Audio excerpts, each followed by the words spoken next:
Good afternoon, friends. Sean here from Mountains Garage. Today we're going to talk about the electric lock-up torque converter, specifically General Motors.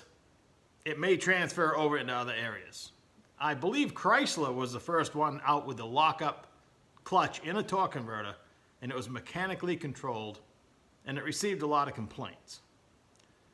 So the manufacturers have been trying to make it that shift, it feels like, and your other shifts so you can't feel them.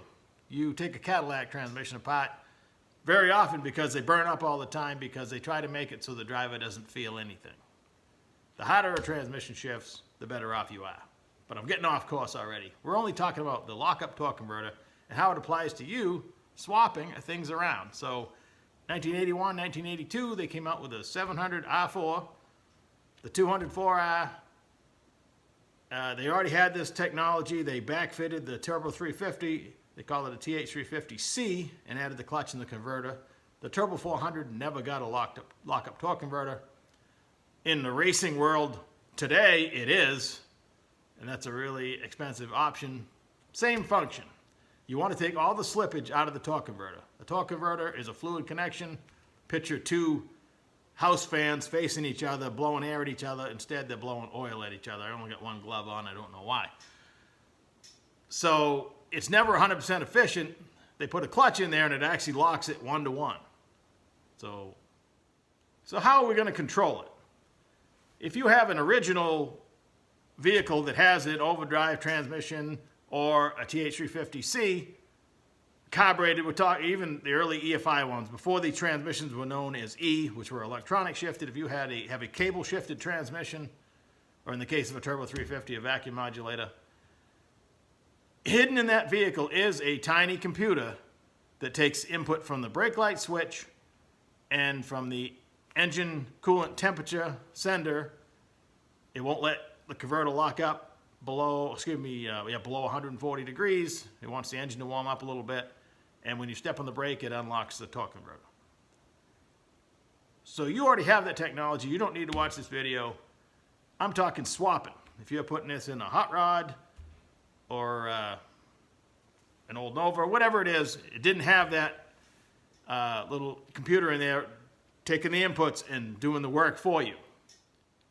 So this is a two-part video. Part one, I'm going to tell you what to do with an old non-electronic transmission, how to control your torque converter. The second one, I'm going to tell you how to control it when you're running through a late model PCM like an LS swap. For about $20 online, you can buy a torque converter lockup kit. You're going to run 12 volts through the case connector. They give you a new one. Going to go to the torque converter solenoid. You're going to reuse your old one. It has two wires on it. You're going to run 12 volts to one side. The other side is going to go to the pressure switch. This is going to lock the torque converter up in overdrive. Overdrive only. When it shifts out of overdrive, it'll unlock the converter. So it'll shift 1, 2, 2, 3, 3, 4.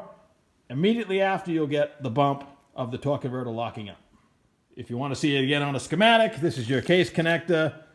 12 volts to one side of the torque converter clutch solenoid. The other wire, which would be the ground wire, goes to the pressure switch. When it sees pressure, when it goes to overdrive, it grounds the circuit, locks the converter. Now pay attention for part two of this video. You can combine what I'm going to show you in part two in the 12 volt wire that heads to the transmission. If you want it to also always shut off with the brake lights applied. Before I cover part two of this video, we need to talk about the traditional Bosch relay, which is what we're going to use to control the brake light wiring. You should use a relay on every circuit if you're wiring a vehicle. Your switch should not go to the load. It should just turn a relay on. It only takes a few amps to turn the Bosch relay on, and your load comes direct from the battery. So in a Bosch relay, terminal 30 is battery power, full time. 87 is your load. Picture this as a cross street. This direction, this is your switch power, 12 volts, and the ground for the coil in the relay. So you're taking small power, light load on the switch, and sending big power to your load. Couldn't be any simpler. Now the torque converter in a late model LS swap, for instance, it wants 12 volts all the time. You need to interrupt that 12 volts when you step on the brake pedal. In that case, we need to use the seldom used 87A terminal. 87A, with no power applied to the relay, is connected to 30. So in this instance, we're going to have battery power going to the transmission.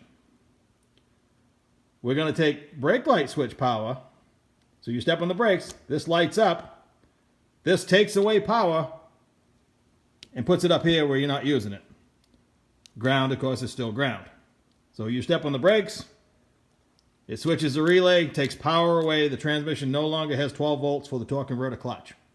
So the engine doesn't stall.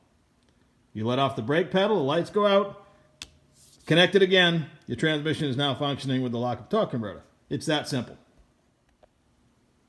This 12 volt power is going through the powertrain control module. If you buy a ready-made harness, there'll be a connection for you already. If you're doing your own harness, you can see where this needs to go at the PCM connector. The wiring down to the transmission is already in your transmission harness. You just need to connect this to the powertrain control module, and everybody's happy. So I was able to find my other glove. Everything's in balance again. The little Bosch relay and different versions of it. There's higher quality. These are 30 or 40 amp, depending on which ones you buy. You can buy these up to 200 amp. You can shut your battery off with them if you want to. The world of relays is a wonderful place. This is why things just work correctly. If you don't incorporate these into your wiring, you're gonna be disappointed at some point. Like if you have a cooling fan you've added or a big fuel pump, you can't do it without these. And they're not heavy, and they're cheap. You can start with the cheapies, you know, and you can do a lot better.